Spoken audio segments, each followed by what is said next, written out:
Now I need to talk about two types of systems. Can you hear me? It's gonna come up in 5 minutes again. Yeah, maybe I can, if you hear me. I'm introducing you now to what we call the web of the biomatrix.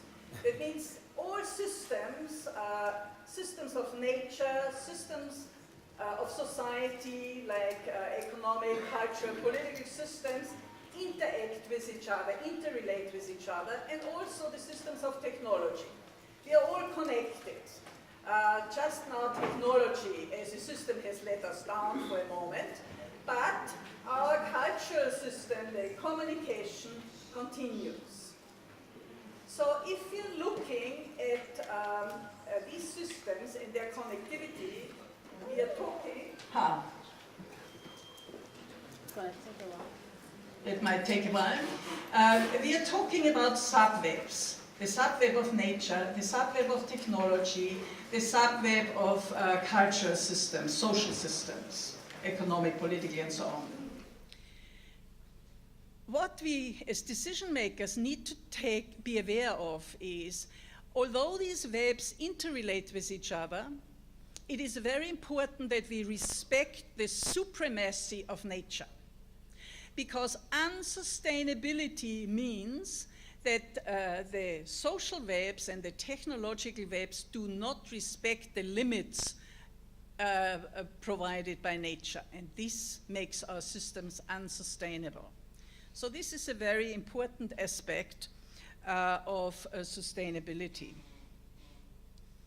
which becomes more and more important in future.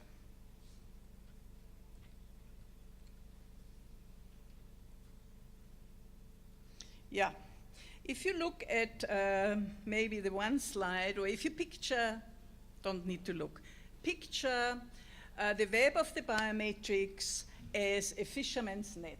Oh, here we are. Picture it as a fisherman's net. All systems are connected. All knots, all strings are connected. What is important to understand, if we have a worldview of connectivity, is that I am the center of the universe, and so are you, and so is everybody else. Every system is the center of the universe because it's connected to all the other systems. So there's no more victim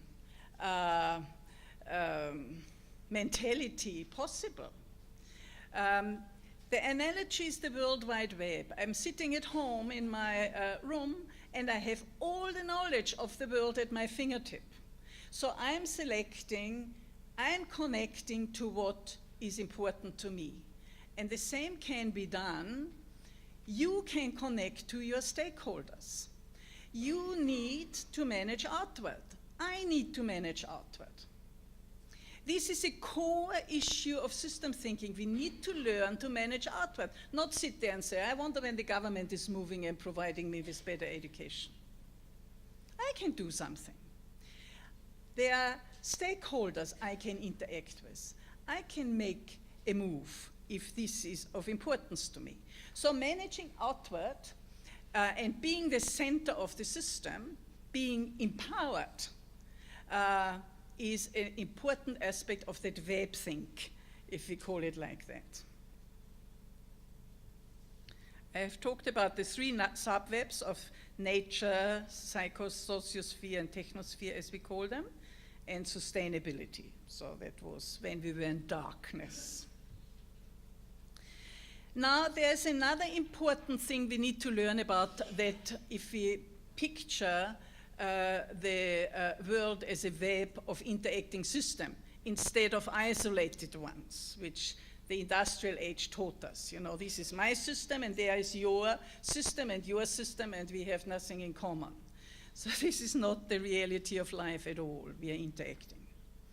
So to manage that, we need to understand how is the web constituted. Now again, if you're looking at the fisherman's net, you see two distinct parts of it. You see knots and you see threads. A thread and a knot. If you look carefully at the system, or at the fisherman's net, you will see that it's actually consisting only of one stream of life, which interconnects into patterns and connects with other streams of life and other or substreams of life. So the knot is nothing else but patterned thread. That's an important distinction that we need to keep in mind, because those are two entirely different kinds of systems. We call the one activity system, these strings. They are our functional systems, our supply chains, while the other ones, the knots, are our entity systems. They are our organizations, our persons, our governments, and the view is exactly that. The activity system is our legislative perspective. The entity system is the legislator perspective. What does that mean? In the case of the legislative perspective, I'm looking at larger supply chains, the functions out there of which a society consists. Or let me give you first a simple example.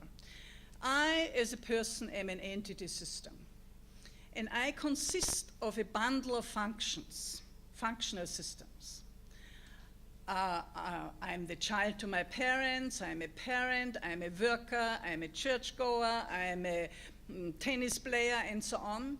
Then we have these functions that we heard earlier on, that we need to look after our inner environment, our health, our exercise life, our stress management, and so on.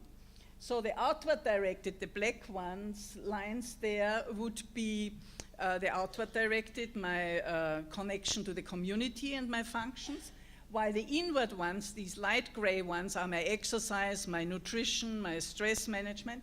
And then we have the third type of functions. I'm learning, I'm thinking, I'm playing, I'm personally developing myself as a person.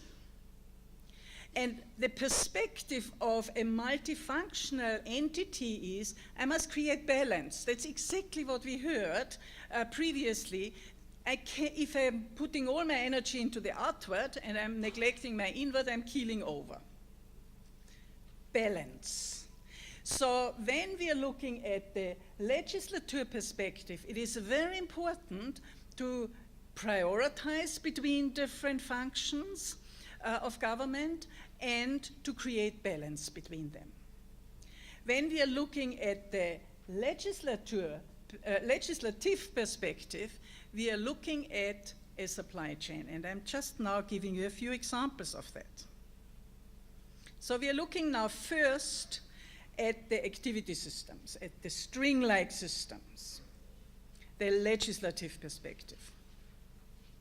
Again, if we look at the biomatrix, our web of all systems, we can see that these strings link up with each other, even if they move through knots, but they are one string, so they form supply chains, both vertical and horizontal supply chains.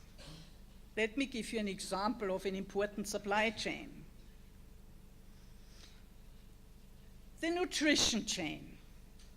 It runs from the planet down to our atomic level. And if you cut it anywhere, we die. So it is a supply chain that runs right through. We are growing food on the planetary level, we process food at the societal level, and so on. So at the societal level, we can also observe our classic nutrition industry supply chain. We plant, we harvest, we process, we distribute. At the level of the family, we buy the food, we cook the food, or store the food, cook the food, serve the food. At the next level, we are eating it, chewing it, swallowing it, and so on. So there's a connectivity between all those systems. They continue. Now, if you cut the supply chain under the planet, because climate change doesn't allow us to grow food anymore, what happens? Societies in that area die. And we have large numbers of people affected by that right now. We can also have enough food in our environment, grow it here, but some families can't afford it. That's our issue of poverty. So some members of our society are not locked into that supply chain. We could have possibly enough food, and I can eat enough food, but I have a stomach cancer. So I'm not digesting it. So the supply chain ends somewhere at the digestive or metabolizing, and I'm dying. Now, the biggest problem we have worldwide in the way we manage our systems is that we cut up supply chains. We allow individual parties to make decisions about supply chains. We do not connect them. Now, what makes nature so exquisite when we talk about the exquisite balance, ecological balance? Why is it so exquisite? Because the output of one process becomes an input of another process. Even the byproducts of one process become an input to another process. And everything is connected and continuous. It is only we human beings who create these systems that are acting like loose strings in the web of the biomatrix. They don't connect up, and they make us unsustainable.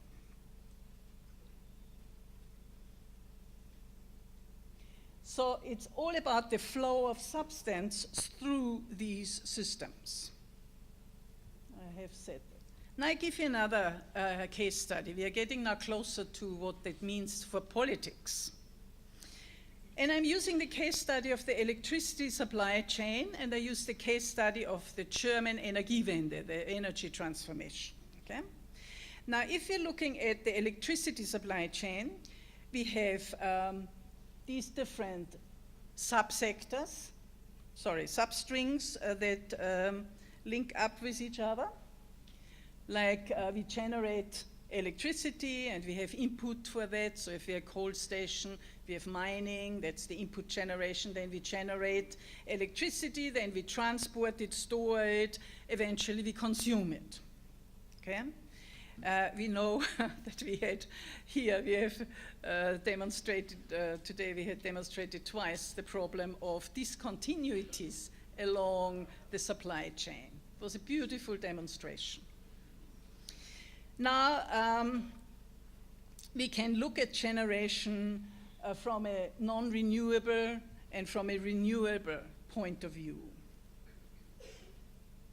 We can even go into great detail what some of the non-renewables are from nuclear, coal, oil, natural gas. We can look at renewable solar, wind, hydro, biogas, and so on, and so on. So we can go into great detail when we analyze, and need to go into great detail when we analyze supply chains. But let's come back to the broader supply chain, and let's look at governance. What is happening in governance? Currently, we have governance represented here by that red bracket. Currently, governance occurs in the individual organizations along the supply chain. It's the coal industry, the nuclear industry, the ESCOM making decisions. It's you as a householder making a decision if you're going to install solar panels or not. So we have the idea, and this is still what we inherited from the industrial age. We think that independent decision makers independent decision makers making decisions for their own best interest, that the sum total amounts to the collective good. You know what the collective outcomes of that independent decision making is? Unsustainable institutions in all areas of life. So the sum total, that invisible hand that we still learn in economics, is not giving us the collective good. We need to rewrite economic theory. It goes as far as that. Just as a little aside, one of my pet ideas here is, when I studied economics, I learned about the law of diminishing returns. Do you know some of what it means. Every product you produce more makes it less valuable, right? This is still part of our economic theory. Well, if that would be true in information context, you know who would be the poorest man on earth? Bill Gates. Whenever he sells one more of his software packages, and I'm not giving it an adjective, he gets more and more valuable because we cannot afford not to buy it. It works different. We have not adjusted our theoretical thinking to the realities of the information age. And now I'm giving you the essence of the information age. Why is it different to the diminishing returns? Is because information is synergistic. If I share my information with you and you share your information with me, the likelihood that we produce new information is very great. That is what we call synergy. By comparison, if I have a piece of land in the agricultural age or some physical capital in the industrial age and I share it with you, I have less and you have more. It's win-lose, and it's zero-sum. It doesn't get more. But with information, I share my information with you, I don't lose it. You share your information with me, you don't lose it, and we create synergy. And this is the importance of cooperation. This is why the representative model alone is not good enough.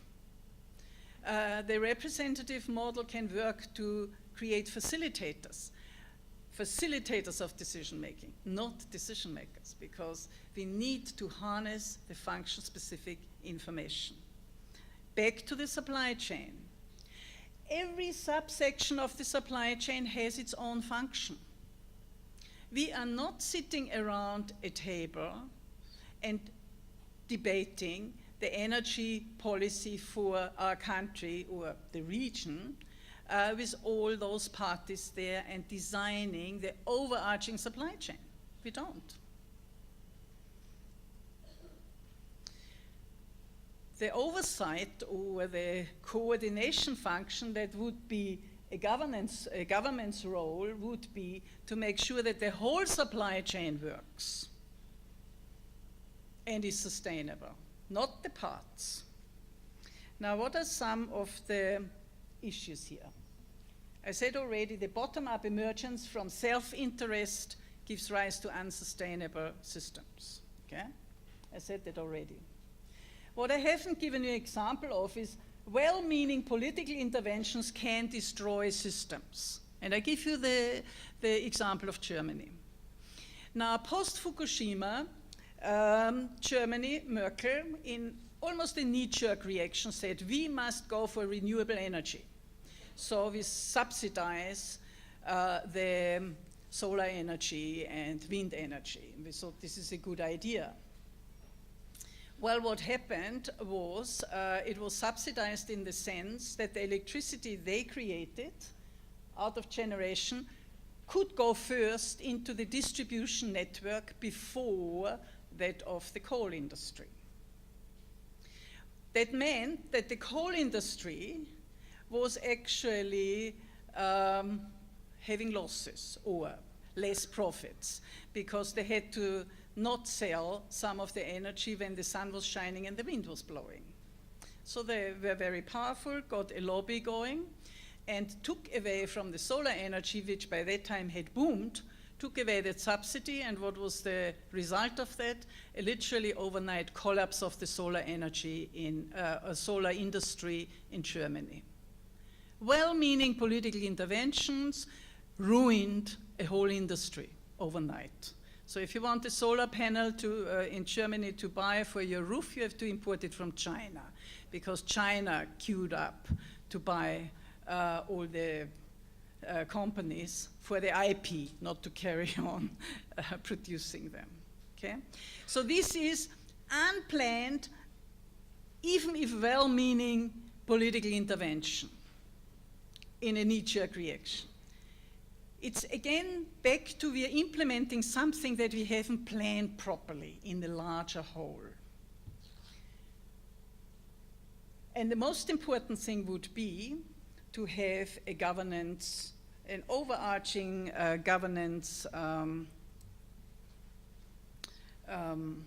system, to sit and do it together. How do we do that? Now, coming back to that picture, in 2012, that was the last figure I had, there was 16% renewable energy in Germany. If we are making an ideal design, for example, we want clean energy, renewable, and so on, the ideal design being something we can't achieve ever. It never will be energy free, but it can be cheaper and cheaper, like we observe in the IT industry, for example.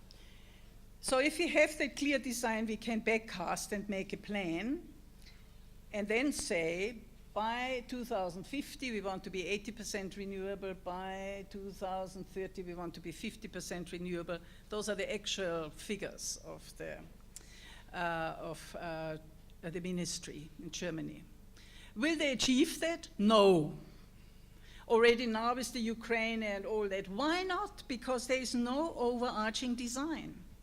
Now, if we had a design, that ideal future, for the whole supply chain, we can then backcast how every section should behave. Now let's go back to the coal industry. If we want to go for a renewable future, then we would have to change the business model of the coal industry from being a continuous supplier of energy to being a complementary supplier of energy, which means coal kicks in when solar and wind are not there. Complementary. Can we do it with existing power stations? No. It's a different technology. But to commission a new power station, we can do it. We can say the new commissioned power station uses a technology for discontinuous growth, and they still can be profitable. So they kick in when the renewables fail. This would make it possible that we are creating a renewable energy future. Now, I believe in South Africa we are commissioning, let's get practical here, 2 mega power stations, coal power stations. Which technology are we using? The continuous one? If yes, then for the next 40 years, neither solar nor wind has any chance to make any impact on our energy. We will get more and more non-renewable. Now, who is making the decision?